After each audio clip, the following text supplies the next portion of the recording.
Hello, അപ്പോൾ എല്ലാവർക്കും നമസ്കാരം. ഇന്ന് നമ്മൾ തയ്യാറാക്കാൻ പോകുന്നത് ഒരു സ്റ്റാർ പുളി കൊണ്ടുള്ള പിക്കിളാണ് കേട്ടോ.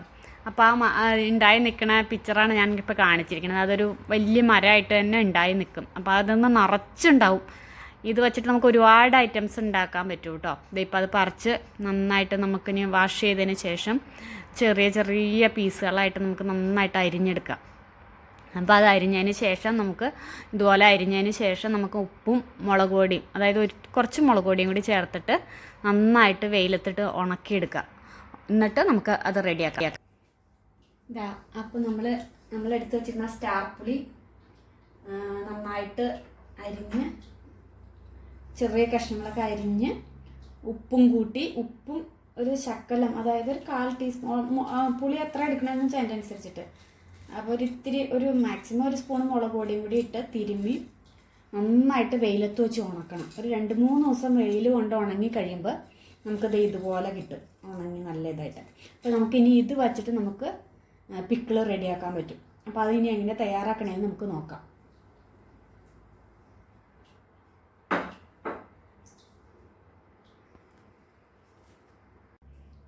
അപ്പോൾ നമുക്കതിന് വേണ്ടിയിട്ട് ഞാൻ നല്ല എണ്ണ എടുത്തിട്ടുണ്ട്. എണ്ണ, അതുപോലെ തന്നെ മുളക് പൊടി, കടുക്, വറ്റൽമുളക്, നമ്മുടെ ഉലുവ വറുത്ത് പൊടിച്ചത്, കായത്തിൻ്റെ പൊടി, പിന്നെ കരിവേപ്പില. ഇനി നമുക്കത് തയ്യാറാക്കുന്നത് എങ്ങനെയാണെന്ന് നോക്കാം. നമ്മളൊരു പാൻ വെച്ചിട്ടുണ്ട്, ചൂടായി വന്നിട്ടുണ്ട്. ഇനി നമുക്ക് അതിനകത്തേക്ക് എടുത്ത് വെച്ചിരിക്കുന്ന എണ്ണ ഒഴിച്ചു കൊടുക്കാം.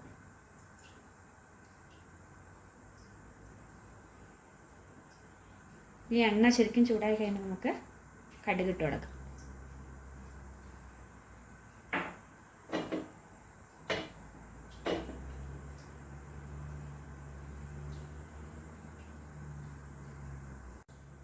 ഇതേ നമ്മുടെ എണ്ണ നന്നായിട്ട് ചൂടായി വന്നിട്ട് ഇനി നമുക്ക് അതിനകത്തേക്ക് കടുക് ഇട്ട് കൊടുക്കാം.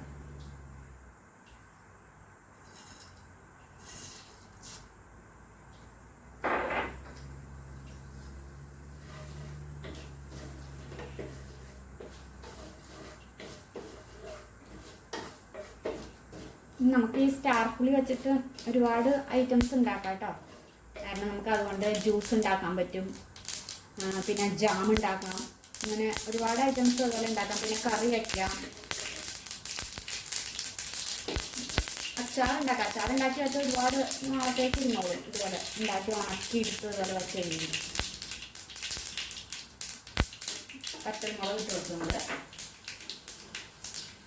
അതുപോലെ തന്നെ കരിവേപ്പില വാടി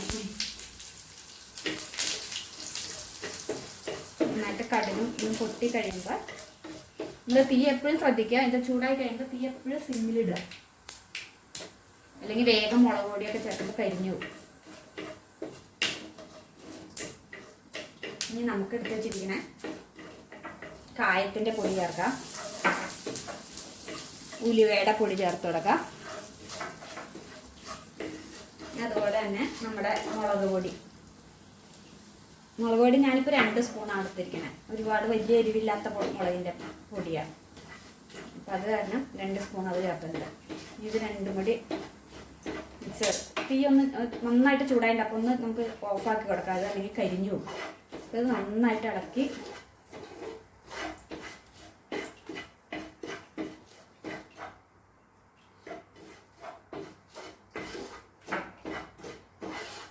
ഉപ്പ് ഓൾറെഡി നമ്മൾ ഉപ്പും കൂട്ടി അത് തിരുമ്മി വയ്ക്കണേ. അപ്പോൾ നമുക്ക് അതിന് ആവശ്യമുള്ള ഉപ്പ് അതിനകത്തുണ്ട്. ഇനി നമുക്ക് ആ ഉണങ്ങിയ പുളി അതിനകത്തേക്ക് ചേർത്ത് കൊടുക്കാം.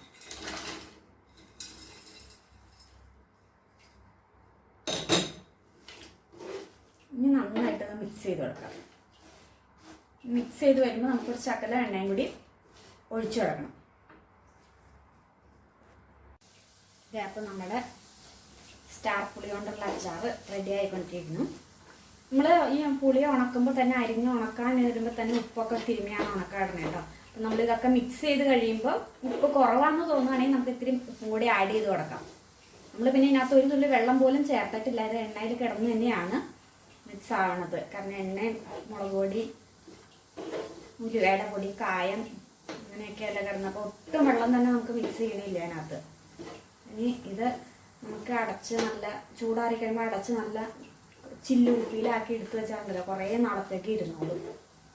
നല്ല ടേസ്റ്റാണ്. അപ്പോൾ നിങ്ങളെല്ലാവരും ഇത് ട്രൈ ചെയ്ത് നോക്കാം. ഉണക്കി തന്നെ ഉണ്ടാക്കണം. ഉണക്കി ഉണ്ടാക്കണമെങ്കിൽ ഇതൊരു പ്രത്യേക ടേസ്റ്റാണ്. അല്ലാണ്ട് മറ്റേപാട് നമ്മൾ ഉണ്ടാക്കണ മാതിരി ഇത് പുളി പറിച്ച് അരിഞ്ഞും ഉണ്ടാക്കാം. പക്ഷെ ഇത് ഉണക്കി ഇങ്ങനെ ഉണ്ടാക്കി വെച്ചാൽ ഒരുപാട് നാളത്തേക്ക് ഇരുന്നോളും. നമുക്കിനി ഇത് വേറൊരു പാത്രത്തിലേക്ക് ആക്കാം. അപ്പോൾ ഇത് നമ്മുടെ അച്ചാർ റെഡി ആയിട്ടുണ്ട്. അപ്പോൾ എല്ലാവരും ട്രൈ ചെയ്ത് നോക്കുക. ഇത് ഒരു മരമായിട്ടാട്ടോ ഉണ്ടാവണം. ഈ പുളിയുടെ ഒരു മരം. ഞാൻ അതിൻ്റെ ഫോട്ടോയും കൂടി ആഡ് ചെയ്യാം. നിറച്ചുണ്ടാവും. ഇത് ആ പുളി അങ്ങ് പഴുത്ത് കഴിഞ്ഞ് കഴിഞ്ഞാൽ നമുക്കതുകൊണ്ട് നല്ല ജ്യൂസ് അടിക്കാം, ഒരു ജാം ഉണ്ടാക്കാം, അങ്ങനെ കുറേ സാധനങ്ങൾ ഉണ്ടാക്കാൻ പറ്റും. ഇതിങ്ങനെ ഉണക്കി ഉണ്ടാക്കുന്നതുകൊണ്ട് നല്ല ഡ്രൈ ആയിട്ട് ഇങ്ങനെ ഇരുന്നോളും. പക്ഷെ അത് എണ്ണയൊക്കെ കൂട്ടി നമ്മൾ ഇതാക്കണമായിരുന്നു. 2-3 ദിവസം കഴിയുമ്പോഴേക്കും നല്ല മെൽറ്റായിട്ട് നല്ല ഇതായിട്ട് ഇരുന്നോളൂ. ഒരുപാട് നാളത്തേക്ക് ഇരുന്നോളൂ ഈ അച്ചാർ. അപ്പം നിങ്ങളെല്ലാവരും ട്രൈ ചെയ്ത് നോക്കുക. വളരെ എളുപ്പമാണ് ഉണ്ടാക്കാനായിട്ട്.